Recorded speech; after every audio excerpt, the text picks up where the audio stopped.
Ikhwatu fillah rahimakumullah, melanjutkan kajian kita seputar akidah, yakni syahadatain, yang kita sudah mengkaji di bab yang kedua. Sambil dicek di aplikasinya di PDF ya, mengenai bab 2,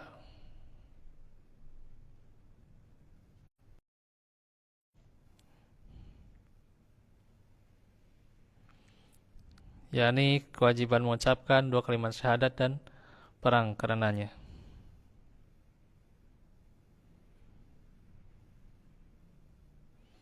Di pertemuan sebelumnya kita sudah mengkaji 2 hadis yang menjelaskan konsekuensi dari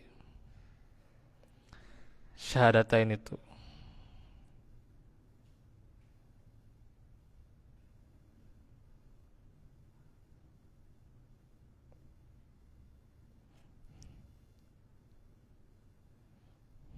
Nah, sekarang hadis selanjutnya, bahwa Nabi pernah menegur Usamah tatkala ia membunuh seseorang yang telah mengucapkan 2 kalimat syahadat. Dalam hadis sahih Muslim dan diriwayatkan juga oleh yang lainnya, Nabi tatkala menyuruh Usamah dalam satu sariyah,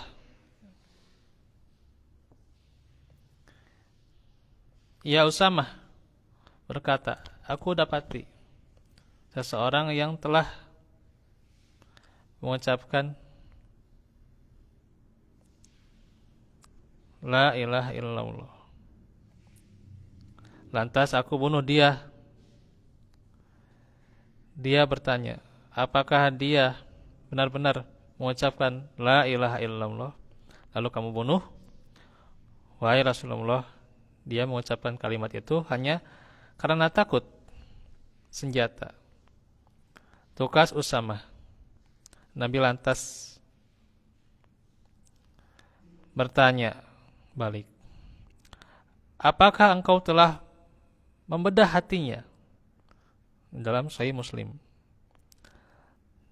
Juga dalam hadis Jundab Al-Bajali, hadis ini sahih, diterangkan bahwa Usamah bertanya, "Wahai Rasulullah, aku telah menyengsarakan kaum muslim. Aku telah terdorong untuk membunuh fulan si fulan, tetapi tatkala ia melihat pedang," ya, yang mengucapkan syahadat ini ya, "mereka mengucapkan La ilaha illallah." Nabi pun kemudian bertanya, "Lantas apa yang akan kau perbuat dengan kalimat La ilaha illallah pada hari kiamat kelak?" Sahih Muslim dalam syarah eh, yang kedua ya, halaman 100. Dan juga hadis dari Ibnu Abbas radhiyallahu anhu, saat Nabi SAW menyuruh Muaz bin Jabal ke Yaman, beliau bersabda, "Faliyakun awwalu ma tad'uuhum ilaihi syahadatan alla ilaha illallah wa anni rasulullah."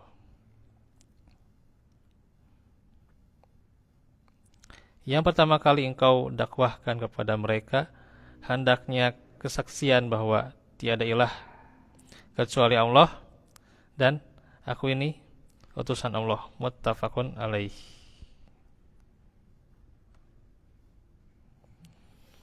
Jadi bagaimana 2 hadis ya yang menjelaskan tentang Usamah ya, yang membunuh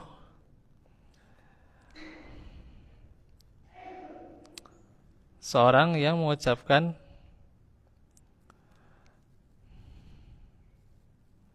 la ilaha illallah, gitu. Di mana? Di saat syariah itu ya, gitu. Apa itu syariah, Pak? Sana syariah ya, dibalik itu ya. Atau apa? Syariah ya dikaitkan dengan syariah itu tak ada hubungannya gitu ya. Jadi sanes syariah sanes.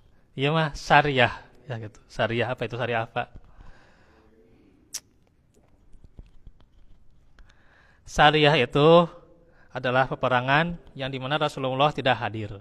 Ya, jadi ada apa? Ghazwah, ada syariah, Pak.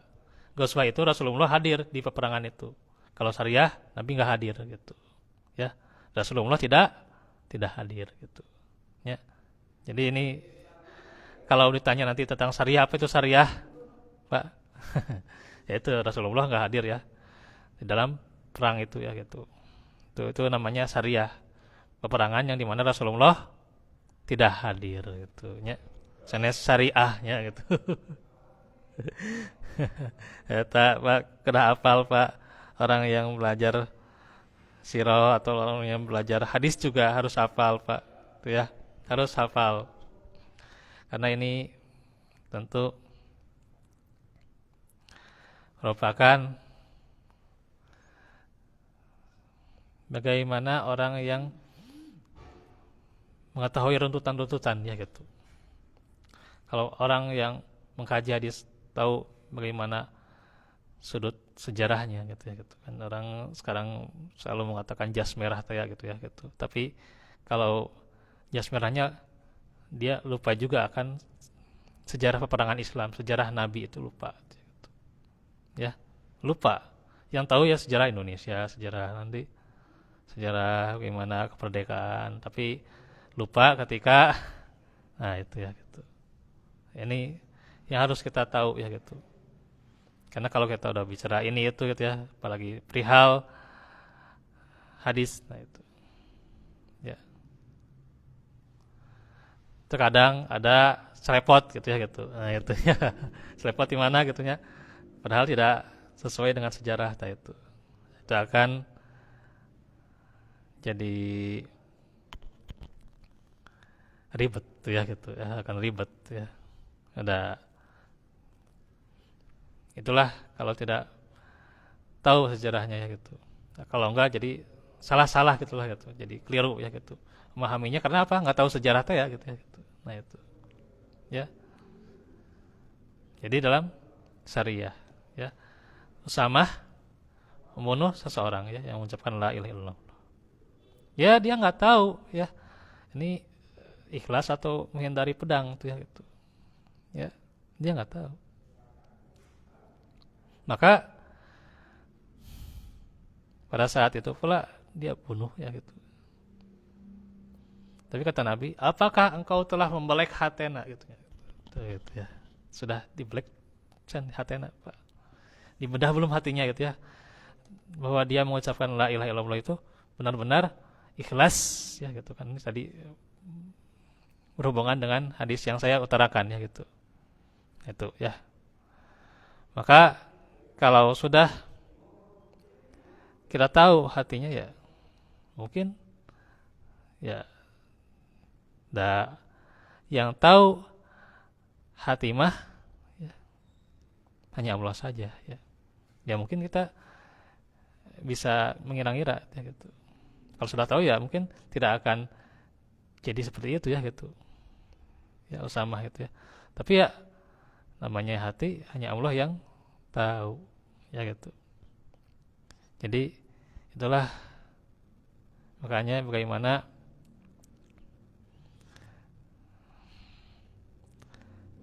pengucapan syahadat itu harus bukan hanya di hati tapi di lisan tadi ya, di hadis yang saya utarakan ya.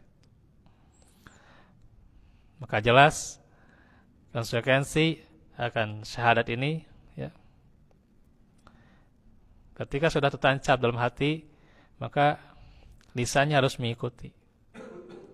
Tentunya juga bagaimana perbuatan yang akan sejalan dengan apa yang diucapkannya tadi.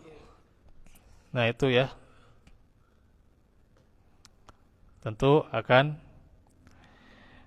menjadikan seorang hamba benar-benar meraih ridho Allah Subhanahu wa taala.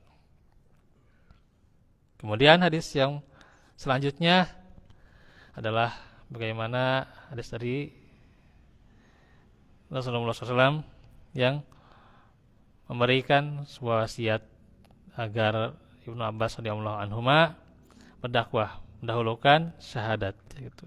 Syahadat itu yang didahulukan dalam dakwahnya itu. Kita dahulukan ya. Yang namanya pelajaran akidah ya. Pelajaran tauhid ya. Enggak usah bertele-tele, enggak usah ribet-ribet ya. Yang namanya belajar ya. Karena sesungguhnya Islam itu ya mudah ya gitu. Ad-din yusrun ya gitu. Sudah dimudahkan oleh Allah ya gitu. Terkadang orang mau mengkaji apa gitu ya, baru hijrah, baru ini gitu ya. Yang bisa dia menyentuh hatinya, tapi kemudian juga mengkaji sesuatu yang belum tahu ilmunya sehingga jadi bertolak belakang gitu ya. Nah inilah